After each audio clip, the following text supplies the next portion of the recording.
Well, ladies and gentlemen, it's all come down to this. We're down to the last two teams in the NFL. The AFC champion New England Patriots against the NFC champion Seattle Seahawks. Super Bowl 60 from Levi Stadium, Santa Clara, California, right Oh, near San Francisco. And that is our focus on this special Super Bowl edition of Fantasy Football Fever, wherever, whenever, and however you're watching. Thanks for making this part of your week, especially this week, because we're talking about the big game right now. It is Friday, February 6th, 2006. We are just about less than 48 hours away from the big yeah. event.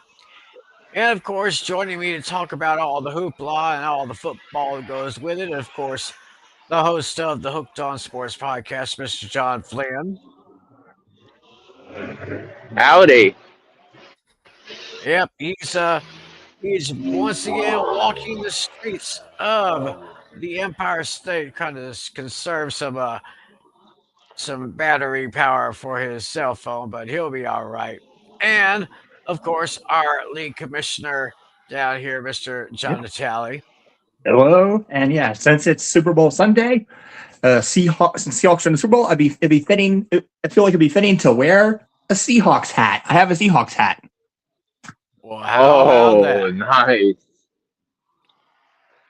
I've had this hat for a Even couple though years.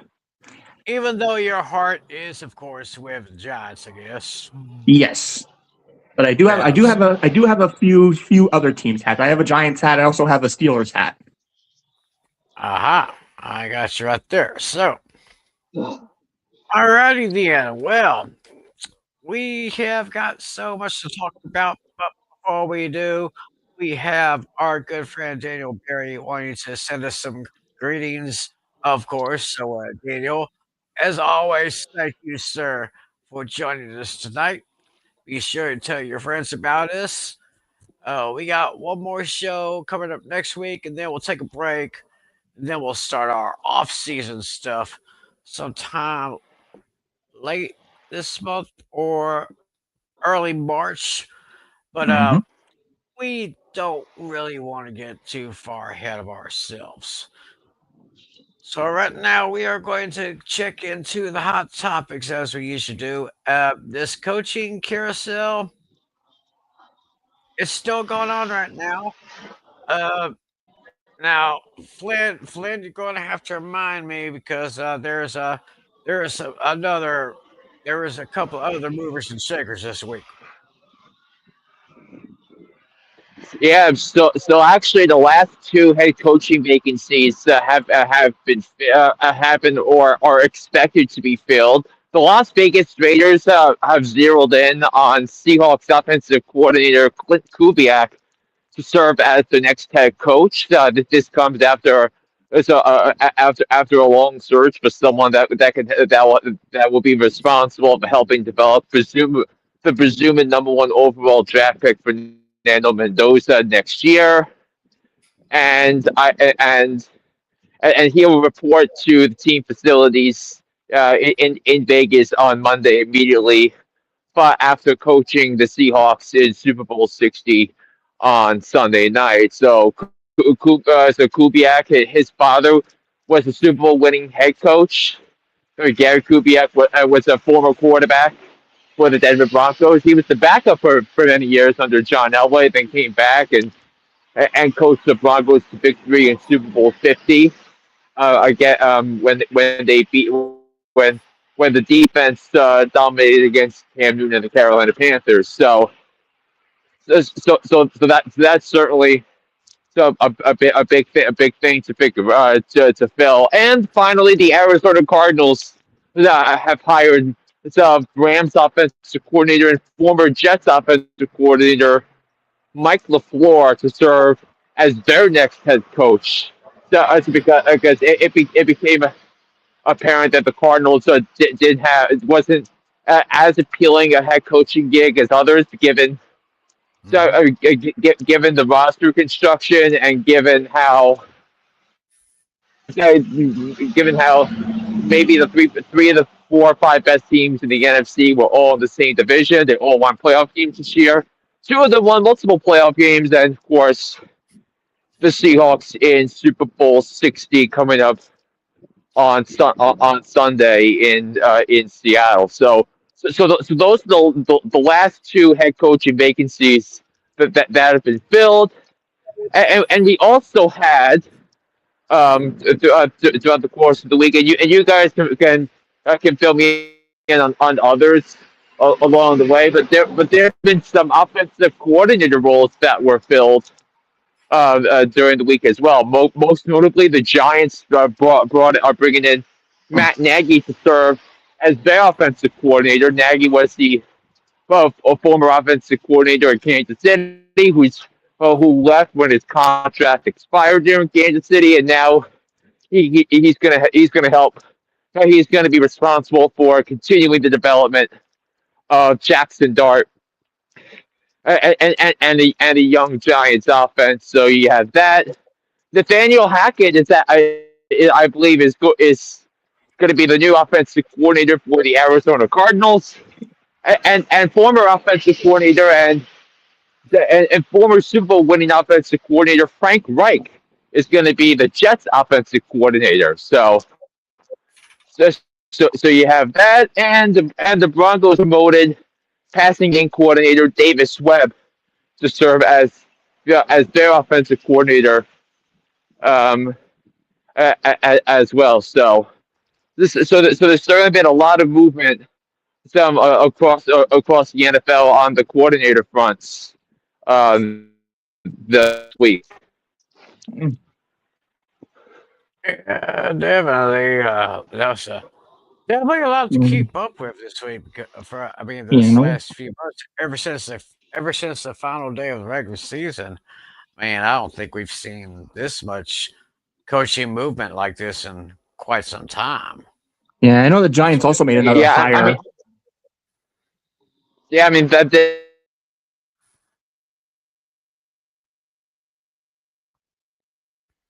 coordinator, which my opinions on Greg Roman have been there as an offensive coordinator, but as a run game coordinator, I think it's perfect for him and perfect for the Giants. So it's because he has great run design. Greg Roman worked under John Harbaugh the first 2 years of Lamar Jackson's career in 2018 and 19, and was the offensive coordinator in San Francisco. So when they went to the Super Bowl and helped turn Colin Kaepernick into one of the most exciting players in the league at the time. So I think that's a great hire for the Giants. Mm-hmm. yeah, I would definitely agree with that. I mean, there's only one way to go for the Johnsons up. I'm sure Cam Scadaboo. Of course, he did start with that great season, but he suffered that season-ending injury. I kind of had high hopes for him. He was very, very impressive in my opinion. But I'm sure he'll be back to good health when the Giants head back to training camp this coming August. So we'll just see what happens there. Yeah, I also like the interesting hire that the Giants made a couple days ago. Her name is, I think she's a president of something. It was a very intriguing hire, Dawn Apatoni. I'm not that familiar with her. I mainly know her as I call her the mid-round draft lady. That's what I know her as. Uh, She's usually uh, the one who announces the yeah, picks in the middle rounds of the draft. yeah. Until like the Right. fourth and fifth rounds of the drafts, I know that, but I thought that was a very interesting yeah, hire. but I mean, basically she's gonna take over. So what Kevin Abrams was doing for the Giants. So that's basically gonna be her role. Uh-huh. Right. So Because I think mainly gonna be helping out with the roster construction for the Ah. Giants. Mm. all right. We'll just see what happens Yeah. there. Oh, something I did want to bring a little light on for our show. Hmm. Um, it was last night. We had there was the NFL honors. Well, Hmm. when they were presenting all of the uh, all of the big awards for the rookie of the year, player of the year,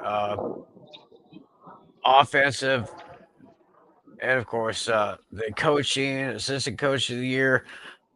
I know I should have been better prepared uh, for this year because this is just something I Yeah. just thought of You to know, yeah. I can tell you, I think offensive rookie of the year was Territory McMillan. Defensive rookie of Yep. the year was pretty, Karsten pretty much. Schweitziger from the Browns. Yeah. I know Mike Vrabel got coach of the year. I know comeback player of the year was CMC. MVP was Matthew Stafford. Yep. Yeah. He won by 5 points and won first place vote over Drake May.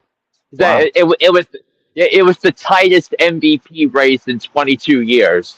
and Mm. and and and and I think the voters rewarded Stafford's gaudy statistics and a much tougher schedule than what Drake May had this year. Oh yeah. I mean, That's, I didn't have a problem with either one because I thought both had amazing seasons.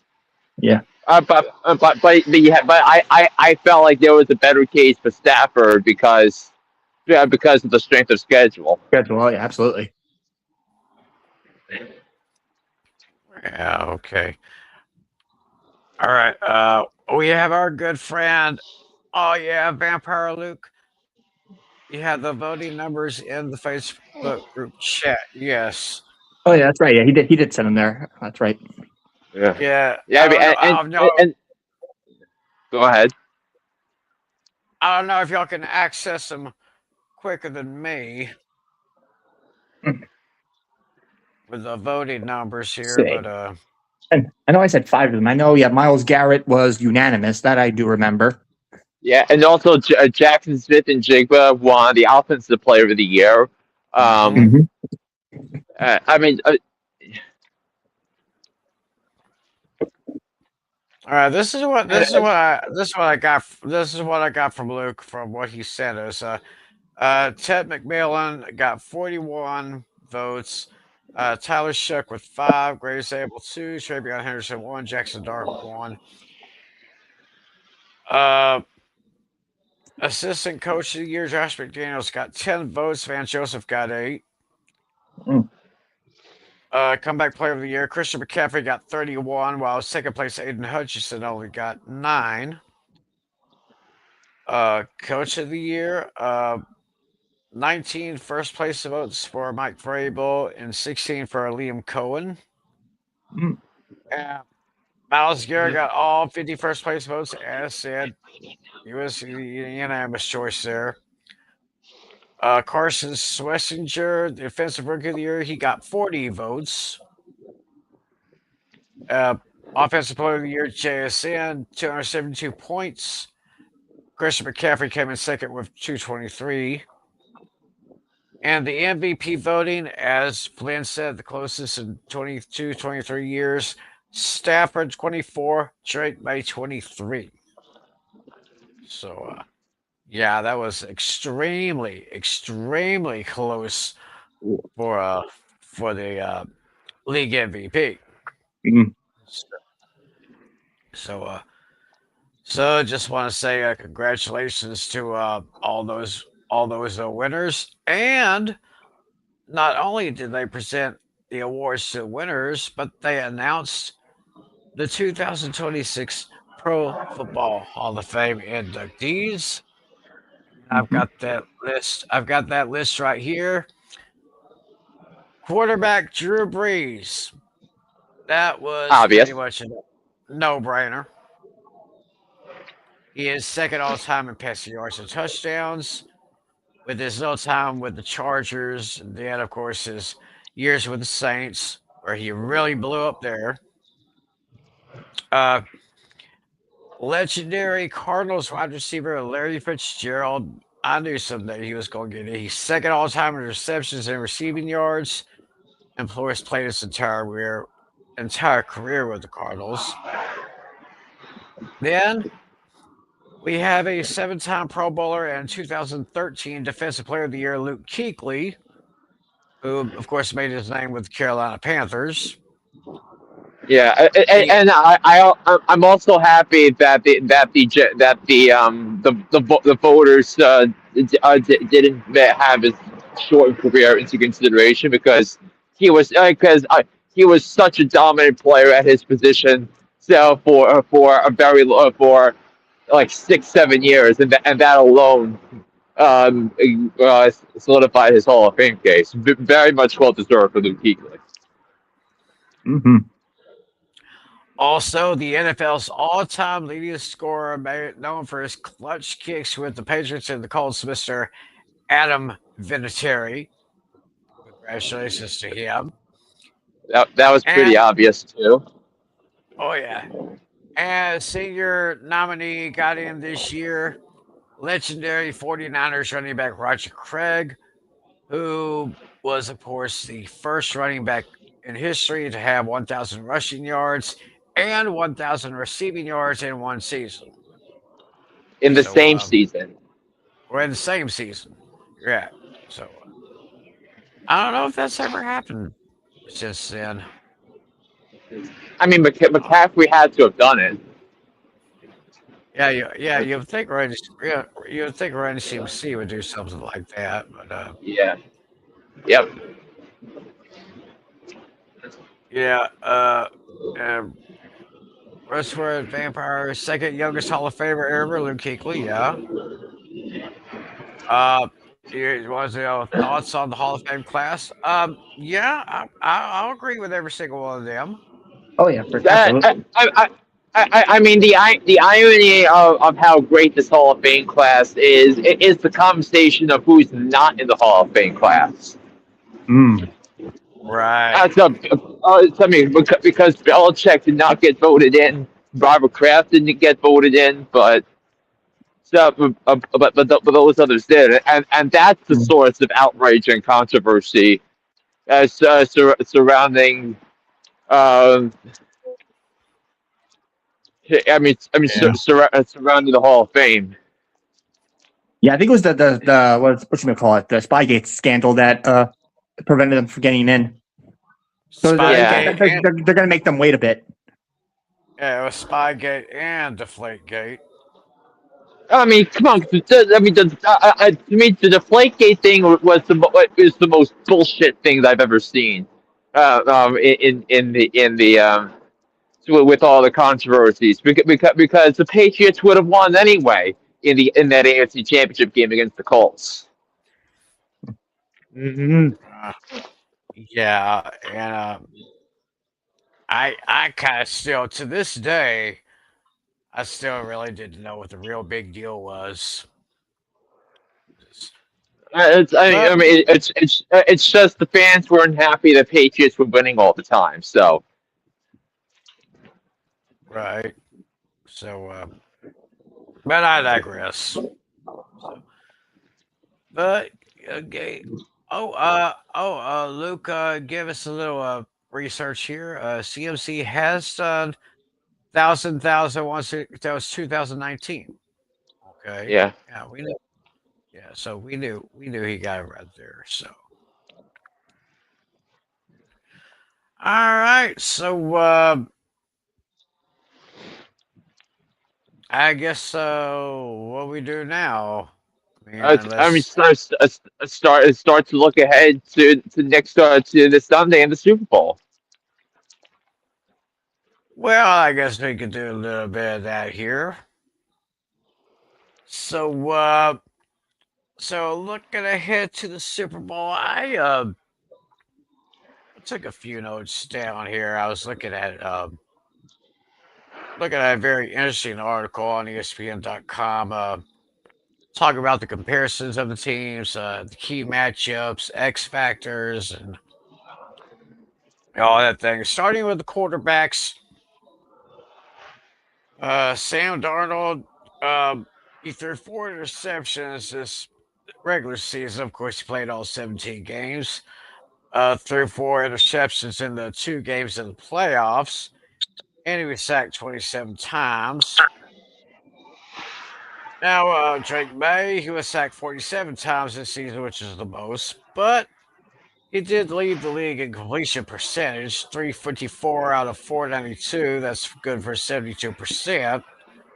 So I guess the advantage kind of would go to May there. I also also notice the key position for each team, the position player that could really make the difference here. It would have to be the Seattle secondary. The secondary for Seattle, they've pretty much given up just an average about 5.5 yards per attempt on their nickel defense, which is not too shabby. And for from the Patriots, I was thinking of their running back tandem of Ramondre Stevenson and Travion Henderson. Uh, Mhm. Especially Henderson. I think I read somewhere where he had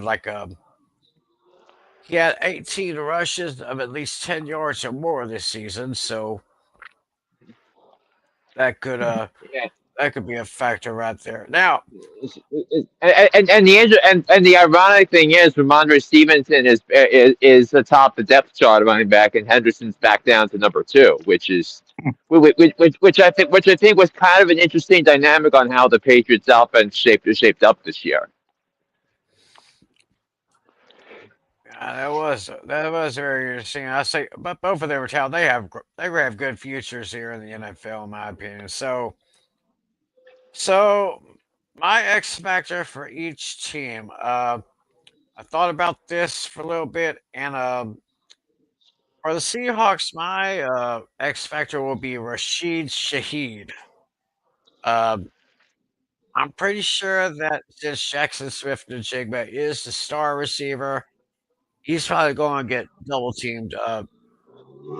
I'd say at least I'd say at least 60% of this game he'll get double teamed. So some people may switch over, maybe try to cover Cooper Cup, but the thing about Shaheed, I gave him a nickname. I call him Speed Shaheed. Shaheed, yep. Yeah, because as soon as he gets a good catch and he's got an open space, he is just going to go right through there faster than crap through a goose.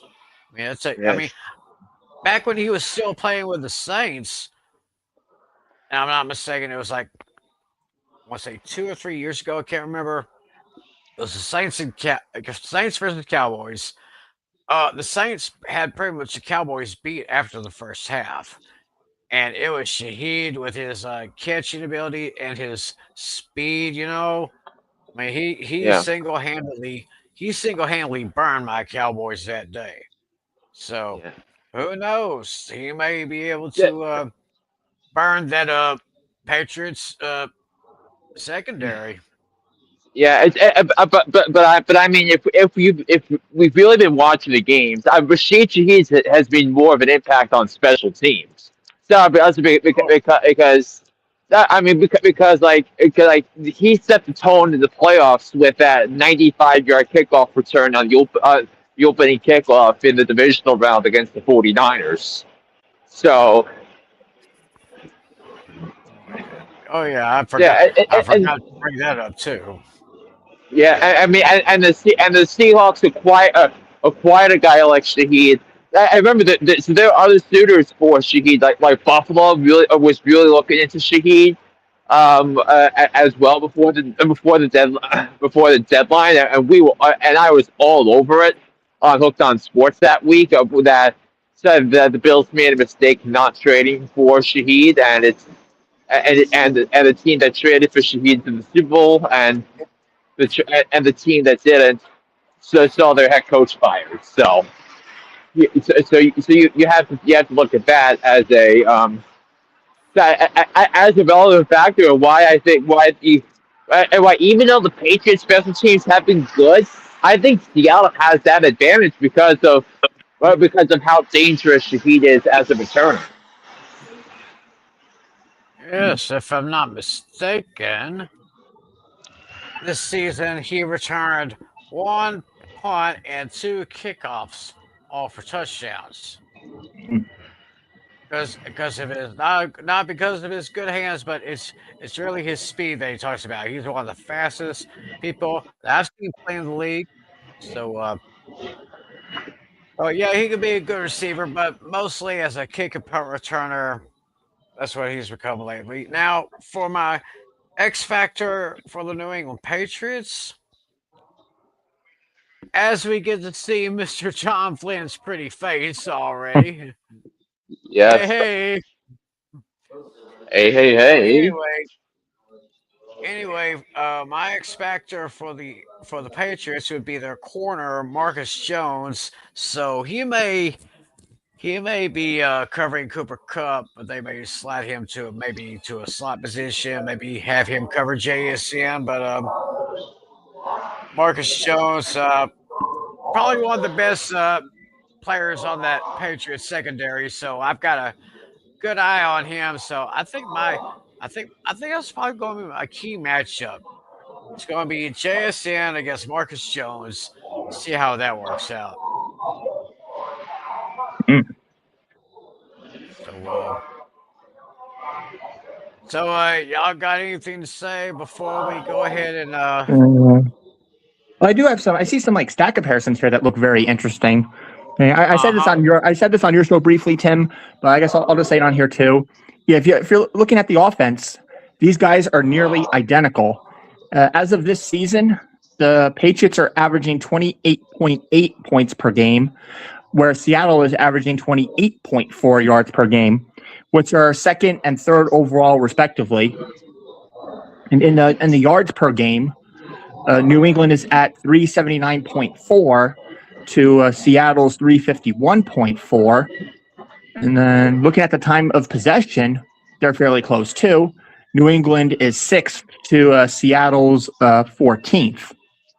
But then on the defensive side, you have opposite side of the spectrum where Seattle is leading in those categories, where in sacks, they're 7th to the Patriots 18th.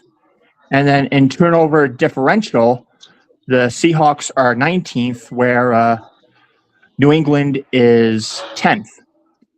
I mean, yeah, despite probably, even though Seattle is currently they currently have the number one offense and the number one defense overall, I wouldn't be surprised if New England keeps this close. So this game can honestly go either way. But one player I'm definitely watching for Seattle is their defensive player, Nick Amamura. He's coming off of an injury, but he said he's definitely going to do everything he can to play. So yeah, as long as if he can cover well, I think this defense is going to be just fine. oh yeah. Flynn, you got anything to add? I mean, I'm looking at two things here because one, I am looking at at Drake May against the zone defense because during the season Drake May was superb against man coverage, and so that he was great at identifying identifying targets and letting his receivers try and win some one-on-one battles. But what we've seen in the playoffs is more of a desire to play zone defense against Drake May, and May's results have not been nearly as good as it's been against man coverage. And Seattle plays zone 71.7% of the time. And they use the two deep safety look 51.4% of the time, which was the third highest in the NFL. So Mike Macdonald, who was one of the best defensive coaches in all of football, you bet he's going to have to make the Patriots grind out some long drives to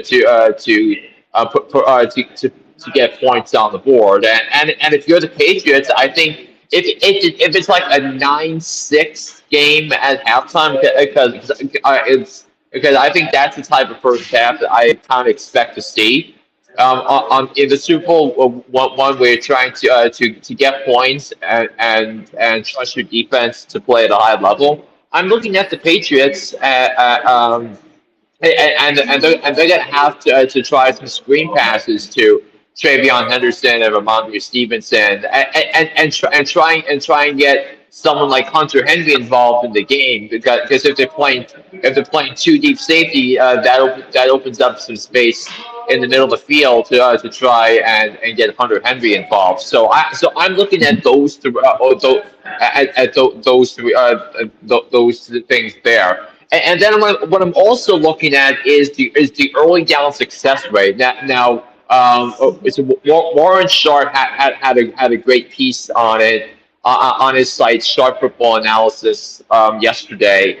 And early down success, I think is going to play a big role into this because I think depending on how successful you are on first and second downs, that's going to enable how much you can expand your playbook on third down. If you can do some RPO, if you can do some play action, because I think that really is Sam Darnold's sweet spot, and because they were so successful moving the ball against the Rams in the NFC Championship game, that's what got Sam Darnold involved. That's what allowed Jackson Smith and Jigba to be a playmaker. So I'm looking at that, and he also gave early down success rating rankings for each of the units. So in terms of Seahawks offense versus Patriots defense, the Seahawks offense ranked number 8, while the Patriots ranked number 21.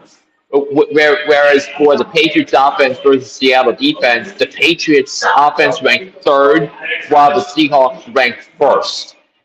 But I will say the caveat for the Patriots is that they've only played one other defense that ranked in the top 10 in early down success rate, and that's the Cleveland Browns.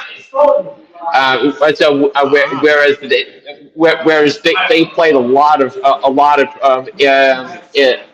inefficient defenses in that regard, like the Falcons, the Commanders, a lot of other things as well. So I'm really gonna see want to look at on how they open up the game. If the Patriots if the Seahawks get the ball first and they're able to overcome a push when it comes to the Rams offensive line against the Patriots defensive line, because I do think the right side of the offensive line for the Seahawks, I think, is the weakest point of the team. So if they can hold up against Christian Barmore and Milton Williams, in terms of not allowing them to shed blocks, I think that's what's going to enable Seattle to be successful offensively in Super Bowl Sunday. And then I think the last thing to me is the turnover battle. I mean, we say this every year, but the Seahawks this year are 10-0 when they commit less than 2 giveaways, so 1 turnover or 0. So they're 6-0 when they don't turn the ball over, and they had 0 turnovers in the divisional round against San Francisco and 0 in the NFC title game against Seattle. So you're looking at playing a clean game, and I think if Sam Darnold can play a clean game, I think it's going to be awfully difficult to win if you're the Patriots. Yeah, very good. And just to let y'all know, if y'all want a little bit more extensive, more concise stuff, what you gotta do is you gotta go to Hooked on Sports. Because Yeah, it was Flynn. Now that dropped early this morning, right? yes, it did. So I went in depth about things like that and other matchups that I think you have to you have to you have to keep your eye on when it comes to the game on Sunday. Yep. And of course, you can check them out Hooked on Sports on audio. go to Apple iTunes, Spotify, TuneIn, anywhere you get your podcasts. You can also check him out on YouTube at his channel, John Flynn 1589. So I guess we're about to go ahead and reveal what Hmm. we say is going to happen in the Super Bowl. Now, of course, wait a minute. Before we do, it's trivia time. Yes, how could I forget that? Yeah. One of my favorite parts of Yeah. the show. Oh, yeah. So well, now I guess I have two then, since Flynn's curious on what I told you guys before. So remember, Tim, that this first one will specifically be for Flynn. The first one. Okay. Mhm. So you just want me to go first then, or? Yeah, go ahead. Yeah. All right. Well, I'm gonna ask the question in a slightly different way. All right, Flynn. This specific one is just for you, but we'll do the answers at the end of the pick segment. So, and then also before one other thing, do you want to do the prop bets again, just for? Since I guess that ties into the picks slightly. So Yeah, if you want to do that, you I'll get go you ahead get your prop and, sheet ready. All right, I'm going to start with Flynn on this pull that one. Remember, so this question is specifically for Flynn. So, Cooper Kupp has the opportunity to be the first NFL player to do this in a Super Bowl. What is that specific thing? I'm sure there's a lot of things, but there's one specific thing that I'm looking for. I would say I think first non-quarterback to win Super Bowl MVP for both teams, for two different teams. Okay, but I said we're going to answer after picks, but that's fine. We'll wait for my real question after that. Then, yeah, that was the answer I was looking for, because 6 quarterbacks have been named, have had 2 or more Super Bowl MVPs. I know it was Patrick Mahomes, Eli Manning, Tom Brady, Joe Montana, Terry Bradshaw, and Roger Craig. So in other words, first non-quarterback to win 2 Super Bowl MVPs. Yes. So should the Seahawks win the Super Bowl and Cooper Kupp becomes MVP, which I think is unlikely, I don't think it's going to be Cooper Kupp. I don't. I mean, if it's a Seahawks wide receiver, you're going to have to think it would be JSN. Yeah. So I'm just getting just a hypothetical. If Cooper Kupp has like a monster game for some reason and gets named MVP, he would be the first non-quarterback to get the Super Bowl MVP twice. Mm-hmm. But you already called on to my question, even though I asked it in a different way. So that's not my real question. So okay. So I guess now my real question that will be answered after the pick segment. I just saw this on a graphic, so this was a very random question, but I honestly think this is gettable. If you guys, it depends on how well you guys remember rushers. There are 2 teams this season that did not have a single player to rush for 100 yards in a single game. Which were those two? Which 2 teams were they? Wow. You can either name the player or the team. It doesn't matter. I'm looking for either or. I mean, probably we'll just name a team because you have multiple running backs on rosters. So True. Fair enough. Okay. All right. So do you have a question, Tim, or I can ask mine? Yes, I do. So. All right. So lay it on us. So as I mentioned, Sam Darnold has thrown 4 interceptions so far in this postseason.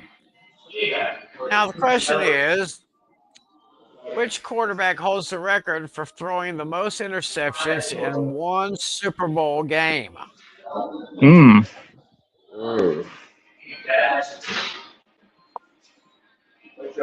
Okay. Something to think about right there. So I have a couple of ideas for that, but we'll get into that in a little bit. All right. So now it's time for your question, Flynn. Yeah, I mean, so this question is kind of on the same parallel. This is a more general category, and it's related to turnovers in the Super Bowl. So my question is, which team committed the most turnovers in a single Super Bowl in a winning effort. In a winning effort. Ah, okay. Ooh. So most giveaways in a Super Bowl but won the game regardless, nonetheless. Okay. Interesting one. All right, interesting. All right, we will have the answers to those tough trivia questions after we make our Super Bowl predictions. But before we actually do that, we're just going to recap these prop bets that we going on. ESPN Fantasy has this Super Bowl prop bet section here, and I made a group. I made the Fantasy Football Fever group, Mhm. and so far, let's see here. There's myself. Okay, there's myself. There's Alex. There's Vampire Luke. There's Flynn. There's the Tally. Yep. And there's Lucas. So we're just gonna make a comment here, and I think the deadline is I think the deadline is right before kickoff on Sunday. So Probably like a half hour before kickoff, probably. okay, so some of the prop questions that you'll be asked if you play along with this thing. The result. What will be the result of the opening coin toss? Heads or tails? I'm going with heads. I believe I voted tails when I did that, when I filled it out. I think I said to myself, tails never fails. So Right. I think that, yeah. I'm pulling up my app so I can I can follow along. But I thought I put down tails. Okay. Now the first question you'll see is who's going to win the Super Bowl, but we'll get to that in just a Right. moment. Right. So I say heads. Natalie says heads. I said tails. I said tails. Both of us said Flynn tails. said tails. Okay, so I'm the lone wolf on the heads there. Yes. Okay.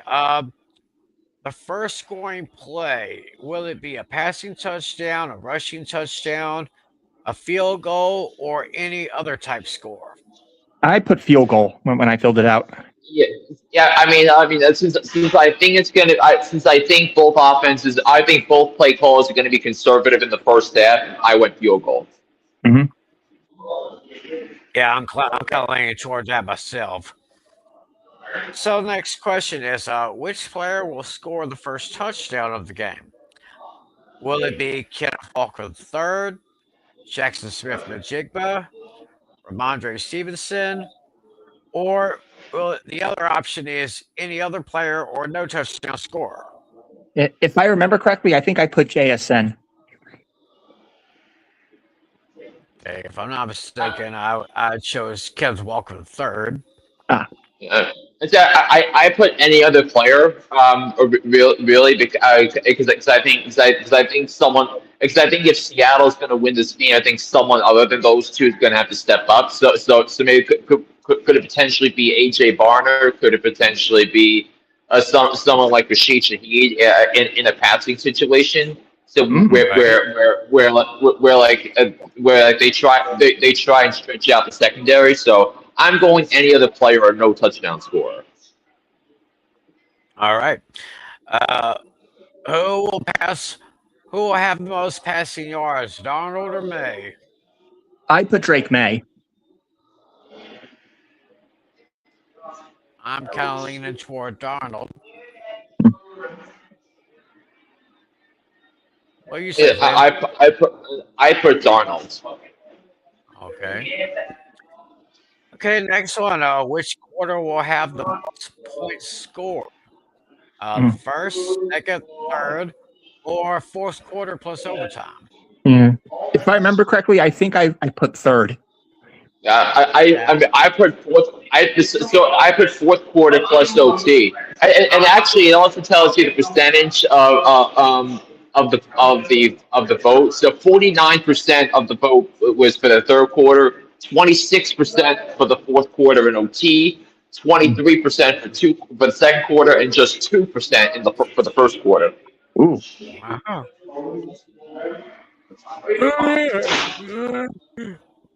Next one. Which player will record the more receiving yards? Will it be Jackson Smith-Njigba or the leading Patriots receiver? Yeah, I put JSN. Yeah, 90%, including myself, for JSN. More rushing yards. More rushing yards. Kenneth Walker III or Ramondre Stevenson? Yeah, I put Kenneth Walker. That's right. That's what I did. I put Ramondre Stevenson. Interesting. Oh. I was tempted to do that, but I think they're going to be split too much, Stevenson and Henderson. I think they're gonna be splitting a lot.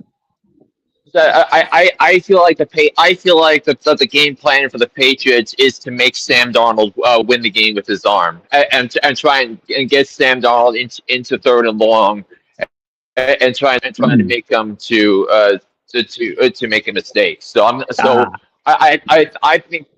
And I think that's how I think that's how this game is going to be won. But by who can do a better job in run blocking. Interesting. Yeah, Seattle's O line and New England's O line. Because again, as I said, let's open up some opportunities here for guys like him. All right. So the next question was asked. What will be the Seahawks' largest lead in the game, including overtime? Will it be 6 points or fewer, between 7 and 10, between 11 and 14, or 15 or more? I put 7 to 10. Yeah, that's pretty much what about 53% of the other players doing this would say. Yep. All right. This is just a yes or no. Will a field goal of at least 50 yards be made? I put no.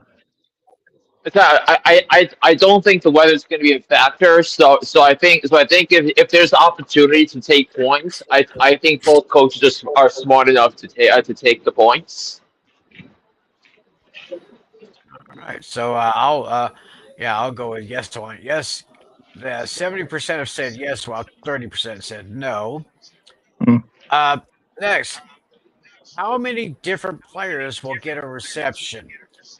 10 or fewer, 11 or 12, 13 or 14, or 15 players or more. It's combined, of course. I believe I put 11 to 12, if I remember correctly. Yeah, 54% of the players say that. So, next question is, Super Bowl MVP. Yeah, we'll have to skip that one. Let's kind of skip that one right now. There is a tiebreaker question for this prop bet contest. How many total offensive yards will be recorded in the game? Yeah, I don't remember the exact number I put, but I think I put somewhere around the 580 range. I think I put 582, something like that.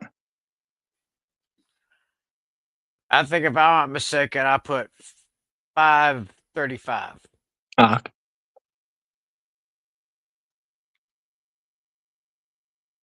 Yeah. If when you're talking, but you're muted. Odom. I mean, but so in this instance, you're thinking that one of these one or both of these offenses will have under 300 yards of offense. So I didn't realize that question showed up. So I think it's going to be around 650, 675. Oh. I mean, if we're talking about both teams moving the ball up and down the field line, it's going to be closer to 700, 800. Aha. I could probably see something like that. So now, with those prop bets out of the way, I guess it's time. The It is moment of time truth. to make Yeah. our yeah, the moment of truth. This is where we're all either going to look very, very smart or yeah. Mm. So let's go ahead and let's go ahead and put that up there. Our Super Bowl picks and predictions. It will take place 6:30 p.m. Eastern, 5:30 Central. It will be shown on Netflix and also streamed on Peacock, where you will get Mike Tirico and Chris Collinsworth on the call. But if you can't watch the game, you can listen to it on the radio. Definitely Westwood One will be covering the game, and the broadcast team for that Westwood One will be Kevin Harlan and the Hall of Famer Trent Green or Kurt Warner. Yeah, They got I was gonna say Kurt Warner. I mean, yeah. yeah. I don't know why I was thinking Trent Green because Kevin Harlan and It's, Trent no, Green do CBS. yeah. They do the CBS thing. So all right. The Seahawks are picked by 4.5, Yep. and I believe the over under is 45.5. Yep, that's what I see here on the ESPN. I'm still on the ESPN website. That's exactly what it says. All righty then. So who would like to make their first declaration? I guess I'll go first since you already know mine. Right. I was on the show. I was on the show with you, but yeah, I mean, looking at this matchup, you definitely have you can definitely see an equal advantage on both sides of the offense, and on the defense here, you kind of have an equal share on both sides. Yeah, this is the first meeting since 2024 where let's see. The Seahawks won the previous meeting 23-20, which happened on September 14th, 2024. But since a year and a half has passed, both of these teams have had great upgrades. Yeah, you're looking at two very improved defenses, two very improved offenses. Yeah. I think the Patriots are going to score first. They're going to get the field goal, and then the Seahawks are going to answer right back with a touchdown to Jackson Smith-Njigba. Both you're going to get a lot of defensive stops. At the end of the first quarter, we're going to be looking at the Seahawks have a 7-3 lead, and then in the looking into the second quarter, I think both these teams are going to go toe to toe. We're going to get some more touchdowns here and there. The Patriots are going to have. I'm going to give them about maybe a 4 or 5 point lead at the half. And then at the third quarter, I'm going to go with a tie. It's going to be meaning the fourth quarter is going to be a very uphill battle, back and forth. It's going to come down to maybe the last minute and 30 of the game. Patriots are going to have a 5 point lead. No, wait, hold on. No, it's going to be a tie. Excuse me. It's going to be a tie with about 3 minutes left in the game. And then with about 21 seconds or so on the clock, you're going to get a touchdown from Sam Darnold to Jackson Smith-Njigba. So it comes down to 20 seconds. Patriots are going to have the ball. It's going to come down to one final drive, couple final passes. We're going to have a Hail Mary. It'll make it to the end zone. But will there be a catch? I'd say no. So with that being said, I have the Seattle Seahawks winning the Super Bowl 31-24, and my pick for the Super Bowl MVP is going to be Jackson Smith-Njigba. All righty then. All right, let's go to you 10 next. We'll stay Flynn for the drama here. That sounds about right. Okay. Yeah. Well, We're gonna keep Anyway, it. We're gonna keep the intensity since I already know yours. yeah, and you know mine. So, but just make sure. I can see. I can see a field goal being the first score of the game. Um, I can see a couple of touchdowns from the Jigba. I can see maybe a touchdown run from either Stevenson or Travion Henderson. Uh, I could probably see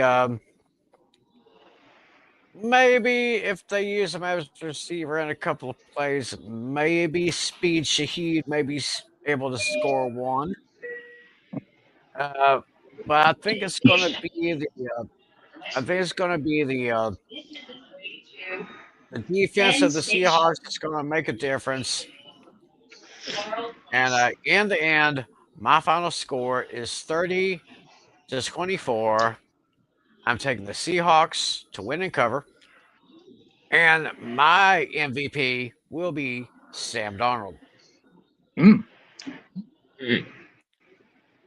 All right, Flynn, it's all on All you. right. You're either going to be the lone wolf or you're making this unanimous. All right, Flynn, I mean, this will declare. be the last.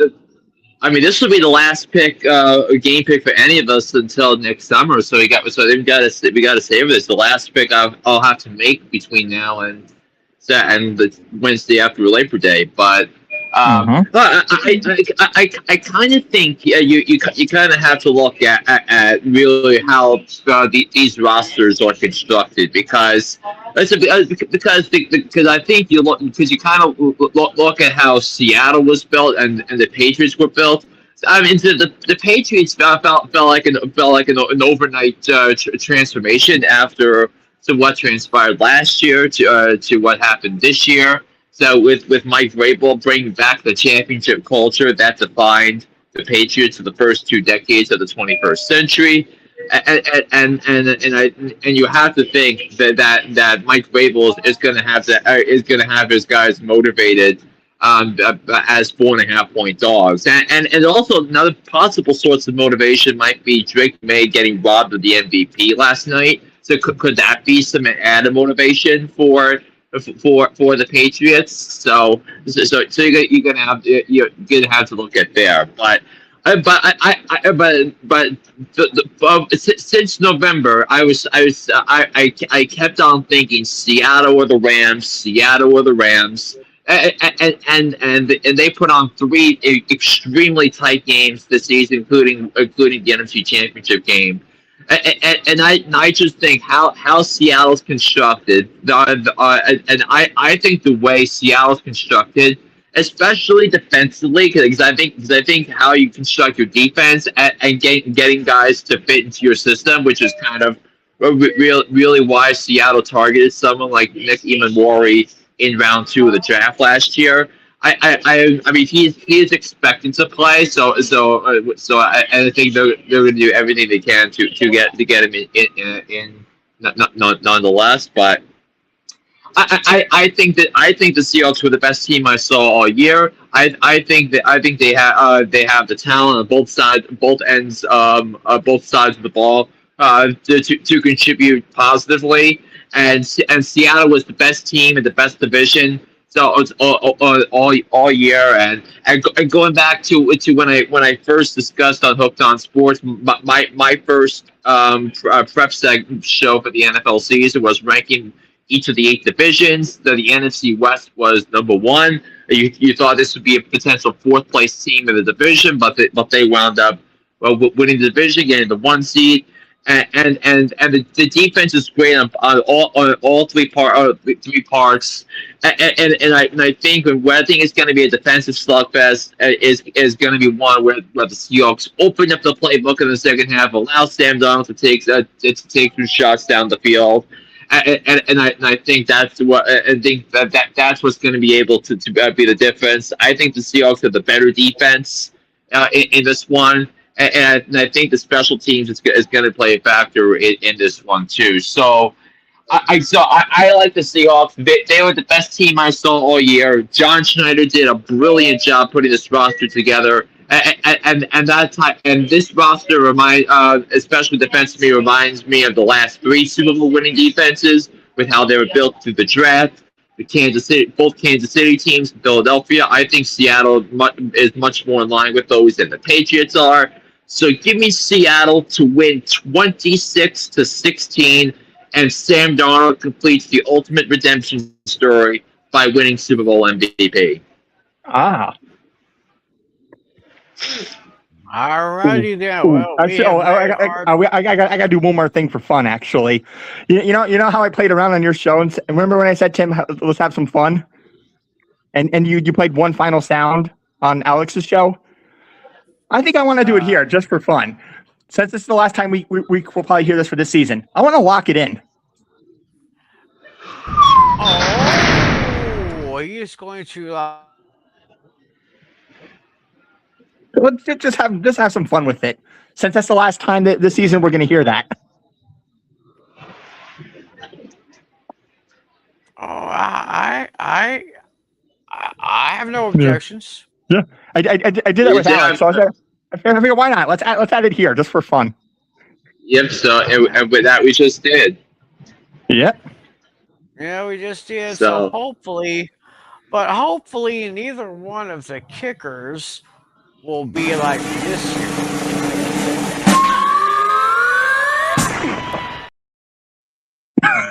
Oh, good. I mean, don't show that to a Bills fan. Uh-oh. Right. All right. Well, anyway, there you said it. Like you've heard it from me. You've heard it from Natalie. You've heard it from Flynn. Those are our picks. Who are your picks out there? Make your picks in the comment section down below, and we'll see how well you do. But now, before we wrap up this show, time to answer these tough trivia questions here. So, all right. So I guess we'll go back to me then. Flynn got my Super Bowl question right, but now here's my real question for both of you. Yeah, looking back at the regular season, every team but two had a player that rushed for 100 yards at least once. Which two teams had a player that never did it at all this season? I'm thinking of. I've got one thought of right now. All righty. Well, while you're thinking, we'll wonder if Flynn has any thoughts.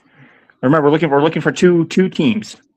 Two teams, yes. I Yes. got one thing. I mean, you got to eliminate the obvious ones first. Like, it's obviously not the Lions because Jahmyr Gibbs did like a 200-yard rush. So you got to pick up some stuff you can eliminate instantly. I know there's many teams you can eliminate right out of the gate. Right.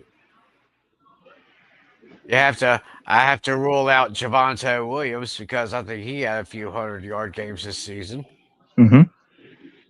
It was so great to see the Cowboys' run game being revived there. Oh, But yeah. anyway, wow, this is a good question. Now, I got one. I just got to think of the other one. Mm-hmm. A runner that didn't even have a 100-yard game this year. Correct.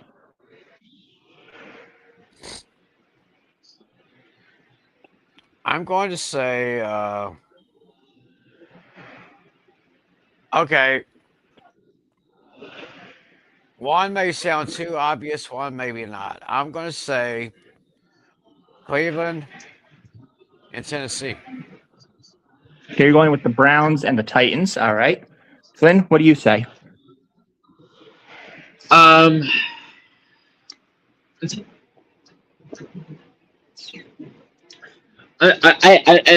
gonna go. I'm gonna go with the Rams and the Jaguars. Okay, Rams and the Jaguars. All right. First, all right. I'll start with Tim since he answered first. I gotta play. Got it. All right. And as for Flynn, yeah, both of you went 0-2 on that one. The teams were the teams that were the first team that was at the very bottom of the barrel was the Arizona Cardinals. Their highest rusher was Amari DiMercado, where his highest rush total was only 81 yards. James Conner's Wow. injury was their big downfall. Yeah, I mean, And- remember the Cardinals? The Cardinals started 2-0 and they never Yeah. recovered. And then the other player that went up, this person was so close. He had 99 as his high, and that came from Alvin Kamara of the Saints. Oh, So Alvin Kamara Saints had a and the 90. Card- Alvin Kamara's highest was 99, and Amari DiMercado's highest was 81. The Cardinals were horrible this season. They're one of the worst teams. yeah. Wow. Yeah, I mean, the third lowest was actually our New York Giants. Yeah, Tyrone- I mean that. Tyrone Tracy had 103. Yeah, I think that was the second to last game of the season. Yeah. So the Giants almost made the list. The Chiefs almost made the list. Kareem Hunt had 104. Yeah. But yeah, so we'll answer my question next. So, Sure. so I'm looking for the team that had the most offensive giveaways in a Super Bowl victory.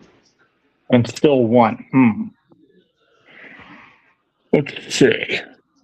I feel like it's probably a team that's pretty significant in Super Bowl totals. So I'm thinking it could be the Patriots, could be the Steelers, could be the Niners, could be the Cowboys, could even be the Giants. I'm looking at one of the teams that have one on the higher end of the spectrum. You know, I don't think it's either any one of those teams. You're missing those.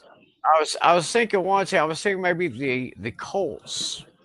Oh, that's an interesting guess. Let's see. Team that had a bunch of turnovers in a win. This one's tough. Let's see. Ooh. I think Tim now has a point now that I think about it, because those teams that have those high numbers, they were kind of dominating. Now I'm kind of thinking teams on the lower end now. Ooh, this one's tough. Screw it. I'm going to go with the Chiefs. All right. So what are your final answers? I'm going to say the Chiefs. I'm going with the Colts. Okay, so let's start with the tallies. So you're going with the Kansas City Chiefs, right? Yeah. What are you thinking gonna put up? Yeah, I know the big strike.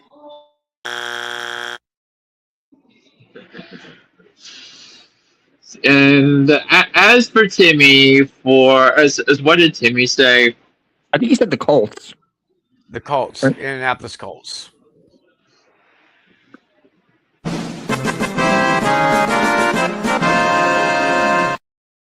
Ooh. Yep. Wow. The Baltimore Colts in Super Bowl V, the Blunder Bowl against the Cowboys. It was 11 turnovers in the game. Which was why Chuck Howley remains the only player to win the Super Bowl MVP on the losing team. Wow. The Baltimore Colts had 7 turnover giveaways, and yet still won because the Cowboys made some costly turnovers themselves, which turned into the game-winning field goal by Jimmy O'Brien as time expired in Super Bowl V. And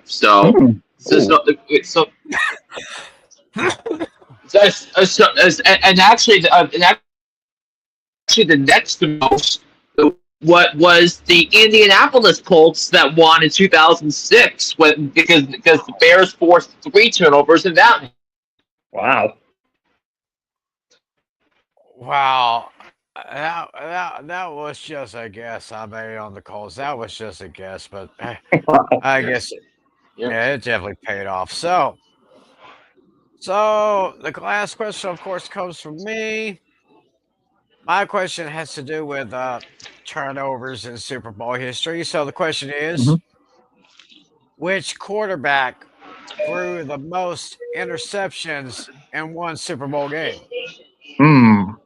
Those interceptions in a Super Bowl game. Wow.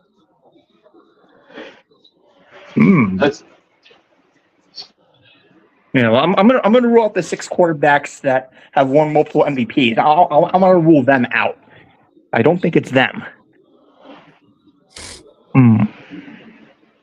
So I have it down to like 2 or 3. Okay. Who can this possibly be?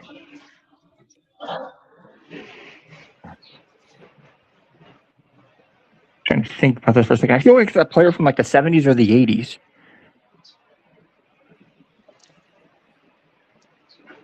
And I'm just gonna go way back. At least I think he was a quarterback. Staubach, I think, is his name. Roger Staubach of the Cowboys. Yeah, I'm just gonna guess him. Okay, so Natalie says Roger Staubach. What does Flynn say? So I'm down to 2, but I'm gonna go with Rich Gannon because I think because what did he? I think he threw 3 pick sixes in it when they lost to Tampa. So I'm gonna go Rich Gannon. Ooh, maybe. Okay. So Natalie, Yeah. you said it was Roger Staubach. All right. Yeah, I didn't think it was going to be him. I highly doubted it. Okay. I tried to throw someone out And, there. yeah. And Flynn mentioned the name Rich Gannon. Yep.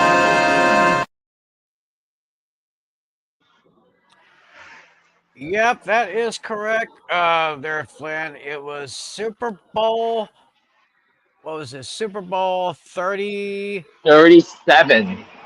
Super Bowl 37. It was the Raiders against the Tampa Bay Buccaneers. Rich Gannon with the Raiders, and he ended up throwing 5 interceptions in that game, which of course would help. Which of course would help the Buccaneers to a 48-22 victory over the Raiders. Yeah, yeah, and Derek Brooks, I believe, had 2 pick sixes in that Super Bowl. Wow, 2 pick sixes. Yeah, and I think the Super Bowl MVP had 2 interceptions in the first half, and that would be Dexter Jackson, the safety who I think was named to the All Pro team that season. I think so. Dashy. Ken Anderson and Willie Anderson snubbed again. Yeah. Yeah. I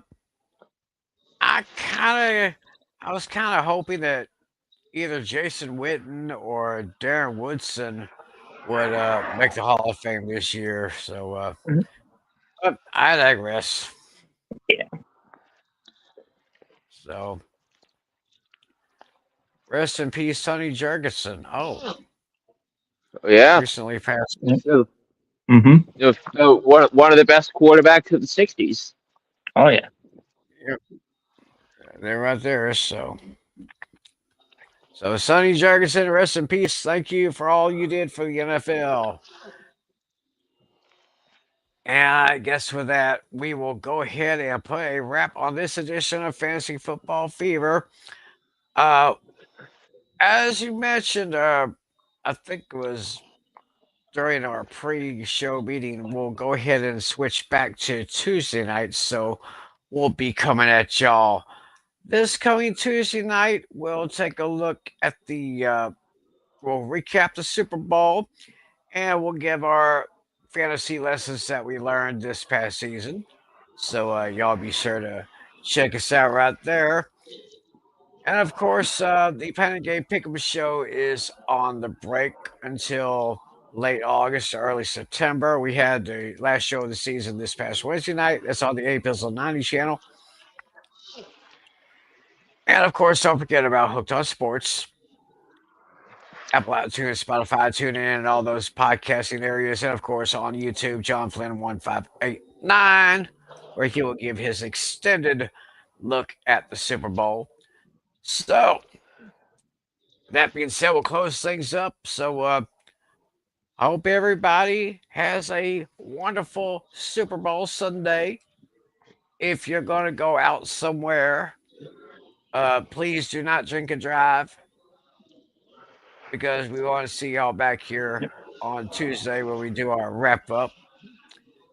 So, anything else you want, guys, want to say before we put a cap on this one? Yeah, well, yeah, this is going to be an exciting Super Bowl. Yeah, looking forward to this rematch of what was it, Super Bowl 49. 49. Yeah, I mean, what an incredible game that was, and you still can't believe they threw the ball at the 1 yard line. Yeah, Yeah, that's one of those plays that will live in infamy. yeah, yeah. I was on David's show yesterday, and he had a guest who said he wouldn't be surprised if he sees a similar ending, only in the opposite. He gave a hypothetical where he said he could possibly see an ending where Devin Witherspoon gets a game-winning pick in the end zone and returns it 100 yards for a touchdown to win the game. Oh, wouldn't that be a way to end it? Mm-hmm. Wow, that would be crazy, but you just never Mhm. know in these type of I situations. I mean, I saw Devon Witherspoon have a pick six in person. Yeah. Oh, nice. And Yeah, should that happen, that alone could give him the MVP. Right. So anyway, we'll go ahead and say goodnight for now. Hope everybody enjoys the game. So until we meet again this coming Tuesday night, for John Flynn, for John Natali, I am Timothy McClellan. Thank you all for joining us. Enjoy all the pageantry, the spectacle, and the competition that is Super Bowl 60. We'll see y'all back here this coming Tuesday night. Thanks for watching, everybody. God bless y'all. As always, Eagle Sport. See ya.